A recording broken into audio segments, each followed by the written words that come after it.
नमस्कार दोस्तों देश की सबसे मजबूत पार्टी भारतीय जनता पार्टी यानी बीजेपी आखिर इतनी मजबूत यह पार्टी कांग्रेस के रहते हुए कैसे बनी। दोस्तों वर्ष 2014 में बीजेपी ने कांग्रेस को हराकर दिल्ली की गद्दी पे बैठी और तब से लेके अब तक बीजेपी काफ़ी मजबूत रणनीति से दिल्ली की सत्ता पर कायम है। और दोस्तों वर्तमान में प्रधानमंत्री मोदी जी देश के प्रधानमंत्री हैं।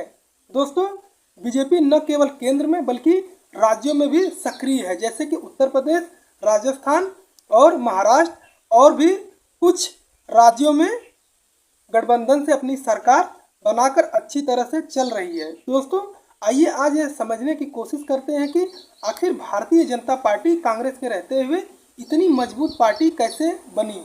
दोस्तों जिस बीजेपी को कभी कांग्रेस बहुत आसानी से चुनाव में हरा देती थी, आज उसी कांग्रेस को अपना सत्ता बचाने के लिए संघर्ष करना पड़ रहा है। तो चलिए आज के इस वीडियो में समझते हैं कि भारतीय जनता पार्टी इतनी मजबूत पार्टी कैसे बनी।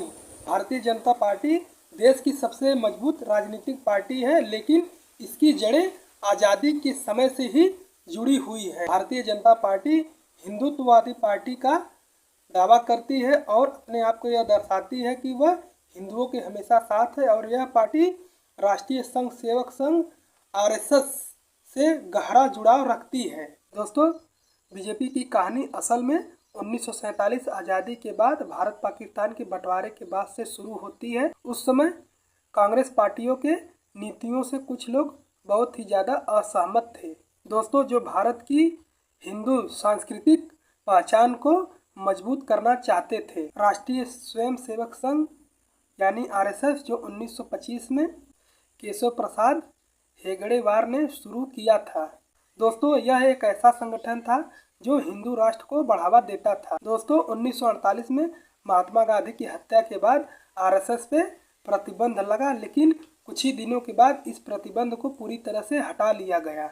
1951 में डॉक्टर श्यामा प्रसाद मुखर्जी जो नेहरू सरकार में मंत्री थे, उन्होंने कांग्रेस से इस्तीफा मांगा। डॉक्टर श्यामा प्रसाद मुखर्जी ने जम्मू कश्मीर को भारत में पूरी तरह से मिलाने की मांग की और आरएसएस के समर्थन से भारतीय जनसंघ बीजेएस की स्थापना की। यह 31 अक्टूबर 1951 में दिल्ली में हुआ। डॉक्टर श्यामा प्रसाद मुखर्जी इस पार्टी के सबसे पहले अध्यक्ष बने और इनका चुनाव चिन्ह दीपक था और यह एक राष्ट्रवाद, एक समान नागरिक संहिता और जम्मू कश्मीर के विशेष राज्य दर्जे 370 के खिलाफ थी। 1952 में जनसंघ को केवल 3 सीटें ही मिली, लेकिन यह विपक्ष की आवाज़ बनी।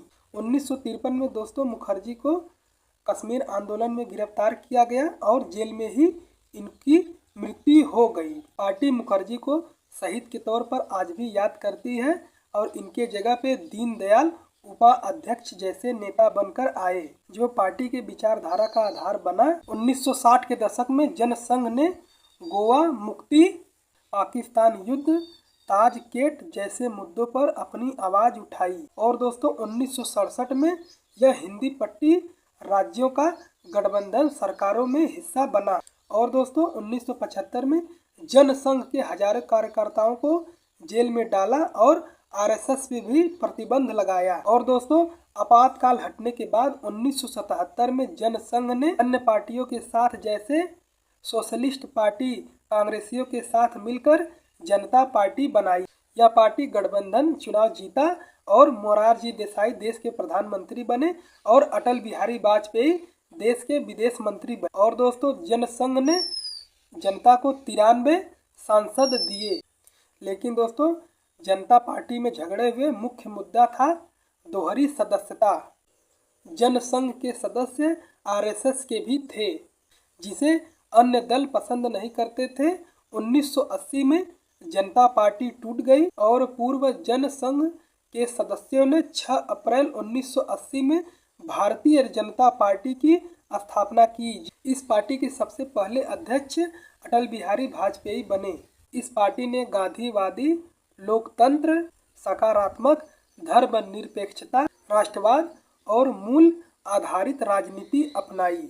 बीजेपी की शुरुआती संघर्ष कमजोर प्रदर्शन 1980-1989। बीजेपी की शुरुआती मुश्किलें काफ़ी कष्टदायी थी और 1984 के चुनाव में इंदिरा गांधी की हत्या के बाद कांग्रेस की लहर दौड़ पड़ी और इसमें बीजेपी को मात्र 2 सीटें ही प्राप्त हुईं। भारी भरकम हार के बाद बीजेपी और लाल कृष्ण आडवाणी जैसे नेता भारतीय जनता पार्टी को मजबूत करने में लग पड़े। भारतीय जनता पार्टी ने पहले हिंदुत्व को नरम रखा और बाद में राम जन्मभूमि आंदोलन पर अपना फोकस तेज किया। 1986 में लाल कृष्ण आडवाणी पार्टी के अध्यक्ष बने और पार्टी ने कट्टर हिंदुत्व को अपनाया। पार्टी ने विश्व हिंदू परिषद PHP के साथ मिलकर अयोध्या में राम मंदिर बनवाने का अभियान तेज किया, जहां पर बाबरी मस्जिद थी। 1989 के चुनाव में बीजेपी को 85 सीट मिली और यह VP सिंह की सरकार को समर्थन देने वाली बनी और 1990 में लाल कृष्ण आडवाणी की राम मंदिर यात्रा पूरे देश में खलबली मचा दी थी। यात्रा रोकने पर दंगे भड़के और बहुत सारी गिरफ्तारियां हुईं और 191 के चुनाव में बीजेपी को 120 सीटें मिली और उत्तर प्रदेश में इस पार्टी ने सरकार बनाई। 6 दिसंबर 1992 में बाबरी मस्जिद ढाई गई, जिसमें देश भर में दंगे हुए और 2000 से भी अधिक जानें गईं। यह एक बहुत ही विवादास्पद घटना थी और पार्टी इसे हिंदू जागरण कहती है, लेकिन इसे आलोचक सांप्रदायिक हिंसा मानते हैं। बिरलाहान आयोग ने 68 लोगों को जिम्मेदार ठहराया, लेकिन 2020 ने सुप्रीम कोर्ट को सभी को बरी कर दिया।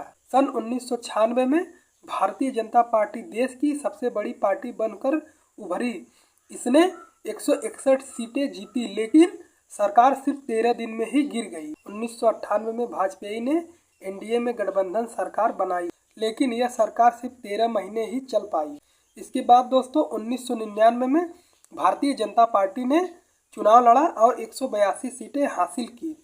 यह सरकार 1999 से लेकर 2004 तक अपना संपूर्ण कार्यकाल पूरा कर पाई, जो कि यह इतिहास में हमेशा के लिए दर्ज हो गया।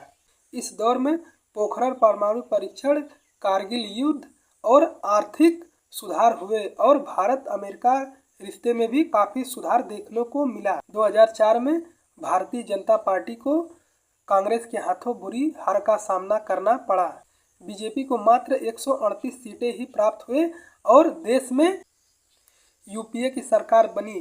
फिर 2009 में बीजेपी को फिर से हार का सामना करना पड़ा और इसमें भारतीय जनता पार्टी को मात्र 116 सीटें ही प्राप्त हुईं। इसी दौरान गुजरात में दंगे हुए और काफ़ी लोगों की जानें गईं। गुजरात में उस समय मोदी ही मुख्यमंत्री थे। तब गुजरात के मुख्यमंत्री मोदी पर काफ़ी आरोप लगे, लेकिन 2012 में सुप्रीम कोर्ट ने इन्हें क्लीन चिट दे दिया। मोदी को 2013 में PM उम्मीदवार बनाया गया और अमित शाह ने गठबंधन को काफ़ी हद तक मजबूत किया। बीजेपी ने 2014 में 282 सीटें जीती थी। वहीं पर 2019 के लोकसभा चुनाव में बीजेपी ने इससे भी बड़ी जीत की और 303 सीटें जीतकर दोबारा इतिहास रची और फिर से सत्ता में कायम रही। और जनवरी 2019 में राम मंदिर का फैसला सुप्रीम कोर्ट द्वारा आया और प्रधानमंत्री मोदी ने इसका उद्घाटन किया। फिर इसके बाद 2024 लोकसभा चुनाव में 240 सीटें ही मिली, लेकिन बहुमत से बहुत दूर। लेकिन 293 सीटें गठबंधन को मिलाकर इन्होंने सरकार बनाई। प्रधानमंत्री मोदी तीसरी बार PM बने। 2024 लोकसभा चुनाव में मेन मुद्दा राम मंदिर और हिंदुत्व राष्ट्र और PM नरेंद्र मोदी के नेतृत्व में यह चुनाव लड़ा गया, जिसमें बीजेपी को काफ़ी अच्छा रिजल्ट का सामना करना पड़ा। लेकिन दोस्तों वहीं कहीं न कहीं बीजेपी को 2024 लोकसभा चुनाव में थोड़ा घाटा सहना पड़ा, क्योंकि बीजेपी को मात्र 240 सीटें ही प्राप्त हुईं। 2024 लोकसभा चुनाव के बाद जैसे प्रधानमंत्री की नीतियां कुछ इस प्रकार थीं, जैसे 1 nation 1 election, unified pension scheme आई। वहीं भारतीय जनता पार्टी ने भारत को आर्थिक शक्ति बनाया, वहीं गरीबी कम की है। बीजेपी राष्ट्रीय सुरक्षा को मजबूत किया है और बीजेपी आरएसएस से जुड़ी हुई है। साइडलाइन भी कर दिया जाए तो जितनी भी भारत की विपक्षी पार्टियां हैं वह बीजेपी पर हमेशा से यह आरोप लगाती हैं कि बीजेपी पूंजीपतियों, भारत के उद्योगपतियों को ही सिर्फ सपोर्ट करती है। बीजेपी भारत के बेरोजगारी के मुद्दे पर, इंफ्रास्ट्रक्चर के मुद्दे पर, सड़क के मुद्दे पर और शिक्षा और स्वास्थ्य के मुद्दे पर बीजेपी हमेशा से ही कमज़ोर रहती है। ये जो कि मेरा ओपिनियन नहीं है, कांग्रेस पार्टी और विपक्षी पार्टियों का ओपिनियन है। भारत में अगर बेरोजगारी दर की अगर बात करें तो भारत में इस समय अक्टूबर में जो बेरोजगारी दर के आंकड़े आए थे उसमें भारत की बेरोजगारी दर 5.2 से लेकर 4.6 तक रही। हालांकि इसमें दिसंबर के महीने में सुधार देखने को भी मिला है, जो कि एक अच्छी बात है। और अगर वहीं पूंजीपतियों की बात करें तो भारत के कुल जीडीपी का करीब 65% हिस्सा सिर्फ भारत के उद्योगपतियों के हाथों में, जो कि यह पूरी तरह से गलत है। इसका मैं भी समर्थन नहीं करता हूँ।